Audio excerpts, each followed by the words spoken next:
കോൺഗ്രസിന് ഒരു വ്യക്തമായ നിലപാട് പോലുമില്ല. ഭൂരിപക്ഷം ആർക്കാണെന്നൊന്നും പറയാൻ പറ്റില്ല. ഈ കടുത്ത മത്സരം തന്നെ നടക്കും. ഒരു സീറ്റെങ്കിലും കിട്ടും ബിജെപിക്ക്. കുടിവെള്ളം കിട്ടിയിട്ടുണ്ടല്ലോ സാറേ, അതാണ് ഞങ്ങൾക്ക് ഏറ്റവും വലിയ വിജയം. ഗ്യാസ് 50 രൂപ ആക്കുമെന്നൊക്കെ പറഞ്ഞായിരുന്നു, അതൊന്നും നടന്നില്ല. Feel the freshness. Feel the softness. DQ 78 TFM Grade 1 Soap.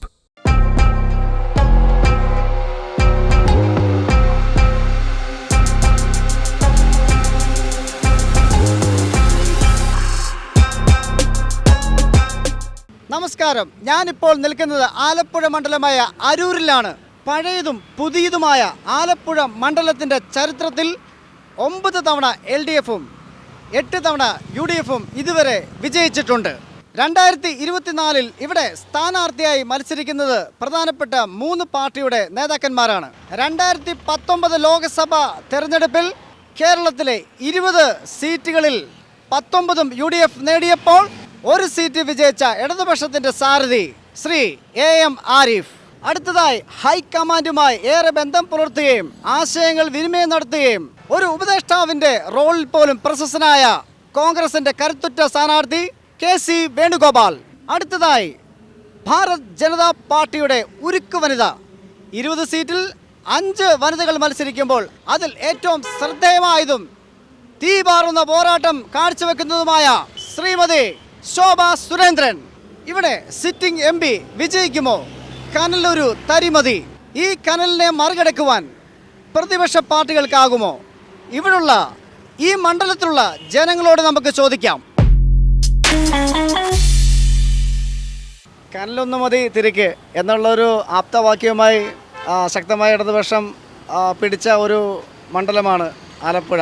Arif സാറിൻ്റെ നേതൃത്വത്തിൽ അദ്ദേഹം നല്ലൊരു ഭരണം കാഴ്ചവെച്ചോ? കാര്യങ്ങൾ ഇവിടുത്തെ ജനങ്ങൾക്ക് വേണ്ടി പാർലമെൻറ്റിൽ ശക്തമായി ഉന്നയിച്ചോ? അദ്ദേഹത്തിൻ്റെ വിജയപ്രതീക്ഷ ഈ പ്രാവശ്യം എങ്ങനെയാണ്? വിജയിക്കാൻ ഇവിടെ മത്സരം എന്ന് പറഞ്ഞാൽ 2 കൂട്ടരും കട്ടക്ക് നിൽക്കാനാണ് സാധ്യത കൂടുതൽ. ആര് ജയിക്കുമെന്ന് പറയാൻ മുൻകൂട്ടി ഒരു ധാരണ പറയാൻ പറ്റത്തില്ല. കടുത്ത മത്സരത്തിന് സാധ്യതയുണ്ട്. BJPയുടെ പ്രവർത്തനം എങ്ങനെയുണ്ട്? 5 പേരാണ് നിൽക്കുന്നത്. 20 മണ്ഡലങ്ങളിൽ 5 മണ്ഡലങ്ങളും സ്ത്രീകളാണ് പ്രതിനിധീകരിക്കുന്നത്. ഏറ്റവും അതിൽ ശക്തമായ ഒരു പോരാളി തന്നെയാണ് ശോഭ സുരേന്ദ്രൻ. അവരുടെ വിജയസാധ്യത ഇവിടെ കണക്കാക്കാൻ പറ്റുമോ? ഒന്നും കണ്ടിട്ടും കൂടി ഇല്ല. അവർ നിൽക്കണം എന്ന് പറഞ്ഞാൽ പാർട്ടിനെ ഇതുവരെ കാണാൻ സാധിച്ചിട്ടില്ല കേട്ടോ. ഇങ്ങനൊരു സ്ഥാനാർത്ഥി ഉണ്ടെന്നുണ്ട്, ഫോട്ടോ ഒക്കെ ഉണ്ട്, ആളെ ഇതുവരെ കാണാൻ പറ്റിയിട്ടില്ല കേട്ടോ. അപ്പോൾ ബാക്കി പറഞ്ഞു. കറണ്ട് സിറ്റുവേഷൻ 2024 ആകുമ്പോൾ തന്നെ ഇന്ത്യൻ നാഷണൽ കോൺഗ്രസ് ചുരുങ്ങി അത് ബലഹീനമായ ഒരു അവസ്ഥയിലേക്ക് വന്നിരിക്കുന്നു. ബാങ്ക് അക്കൗണ്ടുകൾ മരവിപ്പിച്ചു. ഈ സാഹചര്യത്തിൽ KC വേണുഗോപാൽ ഇവിടെ ശക്തമായ പോരാട്ടം കാഴ്ചവെക്കുക. അദ്ദേഹത്തിൻ്റെ പ്രകടനത്തെക്കുറിച്ച് KC വേണുഗോപാലിന് കുഴപ്പമില്ല. അതേപോലെ തന്നെയാണ് ആരിഫും കുഴപ്പമില്ലാത്തൊരു ഭരണകർത്താവാണ്. ആര് ജയിക്കുമെന്ന് പറയാൻ പറ്റില്ല. ഭയങ്കര കട്ടക്കുള്ള കടുത്ത മത്സരമാണ്. ആര് വിൻ ചെയ്യും? കഴിഞ്ഞ പ്രാവശ്യം ആരിഫ് വിൻ ചെയ്തു. എന്നാൽ ആധികാരികമായ ഒരു വിൻ ഈ പ്രാവശ്യം ഉണ്ടാവോ അതോ ടൈറ്റ് കോമ്പറ്റീഷൻ ആയിരിക്കുമോ? ടൈറ്റ് കോമ്പറ്റീഷൻ ആയിരിക്കും, പറയാൻ പറ്റില്ല. ആർക്കാണെങ്കിലും ഭൂരിപക്ഷം കുറവായിരിക്കും അല്ലേ? ഭൂരിപക്ഷം ആർക്കാണെന്നൊന്നും പറയാൻ പറ്റില്ല. ഈ കടുത്ത മത്സരം തന്നെ നടക്കും ഈ ആലപ്പുഴയിൽ. അതിന് എല്ലാ പാർട്ടിക്കാരും കടുത്തമായ ശ്രമം നടത്തുകയും ചെയ്യും. ആര് UDF പിടിക്കും. തൃശ്ശൂർ സുരേഷ് ഗോപി ജയിക്കും. ഒരു സീറ്റെങ്കിലും കിട്ടും ബിജെപിക്ക്. തൃശ്ശൂർ സുരേഷ് ഗോപിക്ക് ജയിക്കാനുള്ള പ്രധാന ഘടകങ്ങൾ ചിന്തിക്കുമ്പോൾ എന്താണ് തോന്നുന്നത്? അത് അദ്ദേഹം ചെയ്തു വെച്ചിരിക്കുന്ന കുറേ കാര്യങ്ങൾ ഇപ്പോൾ തന്നെ അവിടെ ചെയ്തുകൊണ്ടിരിക്കുകയാണ്. 3 സ്ഥാനാർത്ഥിയുണ്ട്, ആരെങ്കിലും ഇതുവരെ കണ്ടിട്ടില്ല. വരും. ഭാഗത്തേക്കാണ്, ചേർത്തല ഭാഗത്തേക്കാണ്. ഇങ്ങോട്ട് പയ്യെ വരുള്ളൂ. ചൂട് കൂടുതലാണല്ലോ. ചൂട് കൂടുതലായതുകൊണ്ട് അവരങ്ങനെ നിൽക്കുകയാണ്. ഇപ്പം കുറച്ച് ഒരാഴ്ച കഴിയുമ്പോൾ ഇറങ്ങും. അവസാനമായി ചോദിക്കുന്ന ആരായിരിക്കും നേരിയ മാർജിനിൽ ജയിക്കാൻ പോകുന്നത്? അതൊന്നും പറയാൻ പറ്റില്ല. ആര് ജയിക്കും എന്ന് മുൻകൂട്ടി പറയാൻ പറ്റില്ല. എന്താ വെച്ചാൽ 2 സ്ഥാനാർത്ഥികൾ ഇവിടെ നിന്ന് കട്ടക്ക് നിന്ന് ജയിച്ചിട്ടുള്ള ആളുകളാണ്. ആര് ജയിക്കുമെന്ന് മുൻകൂട്ടി പറയാനേ പറ്റത്തില്ല. ആരാണ് ഇവിടെ ജയിക്കാൻ സാധ്യത? ഇവിടെ വെച്ച് പ്രവർത്തനങ്ങൾ നോക്കുകയാണെങ്കിലും ഇവിടെ ചെയ്ത കാര്യങ്ങൾ നോക്കുകയാണെങ്കിലും ആരിഫാണ് ഏറ്റവും മുന്നിൽ വരേണ്ടത്. നല്ല പ്രവർത്തനമാണ് ഇത്രയും കാലത്ത് ആരിഫ് ചെയ്തിരിക്കുന്നത്. വേണുഗോപാൽ കേന്ദ്രമന്ത്രി ആയിരുന്നെങ്കിൽ പോലും അദ്ദേഹം നമ്മുടെ നാടിനൊരു ബൈപ്പാസ് തന്നെ 65 വർഷമായി കിടക്കാൻ തുടങ്ങിയിട്ട്. ആരിഫിൻ്റെ ശ്രമഫലമായിട്ടാണ് അതിപ്പോൾ യാഥാർത്ഥ്യമായി.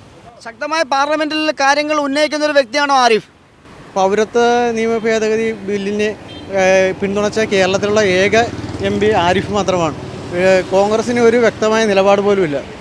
അവരുടെ ദേശീയ നേതൃത്വത്തിനോ സംസ്ഥാന നേതൃത്വത്തിനോ ഒരു വ്യക്തമായ കാഴ്ചപ്പാട് പോലും പൗരത്വ ഭേദഗതി നിയമത്തിൽ ഇല്ല അവർക്ക്. അപ്പോൾ അങ്ങനെയുള്ളൊരു ഇതിൽ ജനങ്ങൾ കൂടുതലും ആശ്രയിക്കുന്നത് ഇടതുപക്ഷത്തെയാണ്.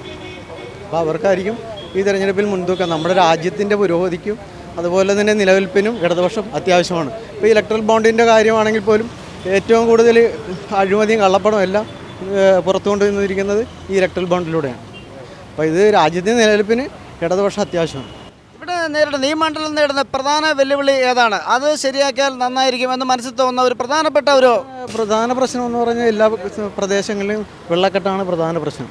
അത് ഒഴിവാക്കുന്നതിന് വേണ്ടിയുള്ള നടപടികൾ എല്ലാവരും ചെയ്യണമെന്നുള്ളതാണ് പൊതുവേ ജനങ്ങളുടെ ഒരു അഭിപ്രായം. വെള്ളക്കെട്ടാണ് നമ്മുടെ ഈ അരൂർ മണ്ഡലത്തിലേക്ക് പ്രധാന പ്രശ്നം. പിന്നെ മാലിന്യ പ്രശ്നങ്ങളുണ്ട്. ഫാക്ടറികളിൽ നിന്ന് തല്ലുന്ന വ്യവസായശാലകളിൽ നിന്ന് വരുന്ന മാലിന്യങ്ങളും ഒരു പ്രധാന പ്രശ്നമാണ്. സുഗതസുമന്തിനെ കുറിച്ച് പറയുകയാണെങ്കിൽ നല്ലൊരു സ്ഥാനാർത്ഥിയാണ് ഇവിടെ നമുക്ക് ആലപ്പുഴ മണ്ഡലത്തിൽ കിട്ടിയേക്കുന്നത്. എല്ലാവരും ഉൾക്കൊണ്ട് മുന്നോട്ട് വെക്കുന്ന ഒരു വ്യക്തിപ്രഭാവമായിട്ട് തോന്നിയിട്ടുണ്ടോ? ഉണ്ട്, നല്ല രീതിയിൽ പ്രവർത്തിക്കുന്ന ഒരു വനിതാ സ്ഥാനാർത്ഥിയാണ്. അതും കൂടാണ്ട് നല്ല ഭൂരിപക്ഷത്തോടെ വിജയിക്കുന്ന ആത്മവിശ്വാസത്തോടെയാണ് ഞങ്ങളിവിടെ പ്രവർത്തിക്കുന്നത്. കയറി വന്നിട്ട് വിള്ളൽ സൃഷ്ടിക്കുകയല്ല, തരംഗമല്ല, വിജയം തന്നെയാണ് നമുക്ക് സുനിശ്ചിതം. വിജയമാണല്ലോ നമുക്ക് വേണ്ടത്. അത് ആലപ്പുഴയുടെ വികസനത്തിന് ഇപ്പോൾ നമ്മളെ പുതിയ ട്രെൻഡായിട്ട് പറയുകയാണെങ്കിൽ മോദിയുടെ ഗ്യാരണ്ടി എന്ന് പറഞ്ഞ രീതിയിൽ ശോഭാ സുരേന്ദ്രൻ ആലപ്പുഴയുടെ ഗ്യാരണ്ടി തന്നെയാണെന്ന്. ആരിഫ് ഇവിടെ ചെയ്യാതെ പോയ കാര്യങ്ങൾ എന്തൊക്കെയാണ്? ആരിഫ് ചെയ്യാണ്ട് പല ഇതിലും ഉണ്ട്. അതിപ്പോൾ ഈ കഴിഞ്ഞ ദിവസം ഇവിടെ പോസ്റ്റിൽ എഴുതി വെച്ചിട്ടുണ്ട്. ഇപ്പോൾ നമ്മുടെ മേൽപ്പാലത്തിൽ ചെയ്തേക്കണത് പുള്ളിയുടെ കഴിവ് കൊണ്ടാണ് ഇത് അരൂർ മുതൽ തുറവൂർ വരെയുള്ള പാത യാഥാർത്ഥ്യമാകുമെന്നും പറഞ്ഞു. അതൊക്കെ എല്ലാ സാധാരണ ജനങ്ങൾക്ക് ആലോചിക്കാവുന്ന കാര്യമുള്ളൂ. അതിനും അവർ ആ രീതിയിലാക്കിയെടുക്കണം. പല കേന്ദ്രത്തിൻ്റെ പല പദ്ധതികളും അവർ പല രീതിയിൽ പേര് മാറ്റി ഇവിടെ ഉപയോഗിക്കുന്നുണ്ട്. എത്ര സീറ്റ് മൊത്തം കേരളത്തിൽ കിട്ടും? എൻ്റെ ഒരു വിശ്വാസത്തിന് ഒരു 10 സീറ്റാണ് എൻ്റെ വിശ്വാസം. അവിടെ എത്ര സീറ്റ് NDAക്ക് കേരളത്തിൽ എനിക്ക് പറയാനുള്ളത് ഒരു 10-ൽ കുറയാതെ സീറ്റ് കിട്ടുമെന്ന് തന്നെ പറയാനുള്ളത്. കുറച്ച് സീറ്റുകൾ ഏതൊക്കെയാണ്? കുറച്ച് സീറ്റുകൾ മിക്കവാറും നമ്മുടെ ആറ്റിങ്ങലുണ്ട്, അതുപോലെ പാലക്കാടുണ്ട്, തൃശ്ശൂരുണ്ട്, പത്തനംതിട്ട അനിൽ ആന്റണി എന്നുള്ള ഒരു സ്ഥാനാർത്ഥി അല്ലെങ്കിൽ ഒരു വ്യക്തിയുടെ വ്യക്തിത്വം എങ്ങനെ കാണുന്നു? മിക്കവാറും അദ്ദേഹത്തിൻ്റെ സ്റ്റേറ്റ്മെൻറ്റ് തെറ്റെന്നുള്ള പല റിപ്പോർട്ടുകൾ വരുമ്പോൾ നിങ്ങൾക്ക് എങ്ങനെ ഫീൽ ചെയ്യുന്നു? നമുക്ക് അങ്ങനെ ഫീൽ ചെയ്യേണ്ട കാര്യമില്ല. കാരണം പലരും പല രീതിയിലാണ് അയാളെ താഴ്ത്തി സംസാരിക്കുന്നത്. ഇപ്പം എല്ലാവരും പാകിസ്ഥാനിലേക്ക് പോകണം, സ്വന്തം അപ്പൻ തന്നെ പാകിസ്ഥാനിലേക്ക് പോകണമെന്നാണ് പറയണത്. ഒരപ്പൻ എങ്ങനെ സഹിക്കും? നമ്മളെ BJP കുറിച്ചാണെങ്കിൽ അങ്ങനെ ഒന്നും ധാരണ പേടിയില്ല. അപ്പോൾ ആൾക്കാർ എതിർക്ക് സ്ഥാനാർത്ഥി എന്ത് വേണമെങ്കിലും പറയാം. അത് നമ്മളെ താഴത്തോട്ട് നയിക്കാൻ വേണ്ടി അവർ എന്ത് വേണമെങ്കിലും പറയും. ഈ പ്രാവശ്യം ആരിഫിനെ ജയിക്കുള്ളൂ. കാരണം ആരിഫ് കുറേ കാര്യങ്ങൾ പാർലമെൻറ്റിൽ കേരളത്തിന് വേണ്ടി സംസാരിച്ചിട്ടുണ്ട്. മറിച്ച് ഈ KC വേണുഗോപാൽ എന്ന ആൾ നേരത്തെ മന്ത്രിയായിരുന്നു. ഈ ആലപ്പുഴ ബൈപ്പാസിൻ്റെ പണി തുടങ്ങിയിട്ട് ഏകദേശം 35-40 കൊല്ലമായിട്ടും UP സർക്കാരിൽ മന്ത്രിയായിരുന്ന ഇദ്ദേഹം ഒന്നും ചെയ്തിട്ടില്ല. മനസ്സിലായി. മറിച്ച് കേന്ദ്രത്തിൽ BJP വരികയും കേരളത്തിൽ LDF വരികയും ചെയ്തപ്പോഴാണ് ഇവിടുത്തെ മുഖ്യമന്ത്രി BJP മന്ത്രി നിതിൻ ഗഡ്കരിയുമായിട്ട് ചേർന്നുകൊണ്ട് കാര്യങ്ങൾ അവതരിപ്പിച്ച് പെട്ടെന്ന് ആലപ്പുഴ ബൈപ്പാസ് പൂർത്തിയാക്കിയത്. ഇത്രയും നാൾ കോൺഗ്രസ് ഒന്നും ചെയ്തിട്ടില്ലായിരുന്നു. പക്ഷേ അത് ഇവിടെ അതിൻ്റെ ഒരു ഫലം അദ്ദേഹത്തിന് കാണിക്കാൻ സാധിച്ചിട്ടുള്ളതാണ് സത്യം. അത് അദ്ദേഹത്തിൻ്റെ ഒരു പോരായ്മ തന്നെയാണ്. അല്ലെ കോൺഗ്രസ് ഇവിടെ തമ്മിൽ പോരാണല്ലോ, അതൊക്കെയാണ്. അതാണ് ഞാൻ ചോദിച്ചത്. ഇവിടെ ശോഭാ സുരേന്ദ്രൻ എന്ന ഒരു സ്ഥാനാർത്ഥി മത്സരിക്കുന്നുണ്ട്. BJPയുടെ ഭാരത് ജനതാ പാർട്ടിയുടെ 20 സീറ്റിൽ 5ഉം സ്ത്രീകൾക്കാണ് ഭാരത് ജനതാ പാർട്ടി വിഭാഗം ചെയ്ത് കൊടുത്തിരിക്കുന്നത്. അതിലേറ്റവും ശക്തിയായ ഒരു വനിതയാണ് അവർ. അവരുടെ പ്രവർത്തനം എങ്ങോട്ട് മുന്നോട്ടേക്ക് പോകുന്നില്ലോ? അവരെക്കുറിച്ച് പറയുകയാണെങ്കിൽ ഈ നമ്മൾ അറിയാമല്ലോ, കഴിഞ്ഞ UP സർക്കാർ മാറിയപ്പോൾ മാറുന്നതിന് വേണ്ടിയുള്ള ഇലക്ഷന് ഗ്യാസ് 50 രൂപയൊക്കെ ആക്കുമെന്നൊക്കെ പറഞ്ഞായിരുന്നു. അതൊന്നും നടന്നില്ല. വില കൂടുകയാണ് ചെയ്ത്. പെട്രോളിന് വില കുറക്കുമെന്ന് പറഞ്ഞു, 50 രൂപ കിട്ടുമെന്നൊക്കെ പറഞ്ഞു. ഗ്യാസിന് വില കുറക്കുമെന്ന് പറഞ്ഞു, അതൊന്നും ചെയ്തില്ല, കൂടിക്കൊണ്ടാണ് വന്നേക്കണത്. മനസ്സിലായി. അതൊക്കെ ജനങ്ങളുടെ ഉള്ളിലുണ്ട്.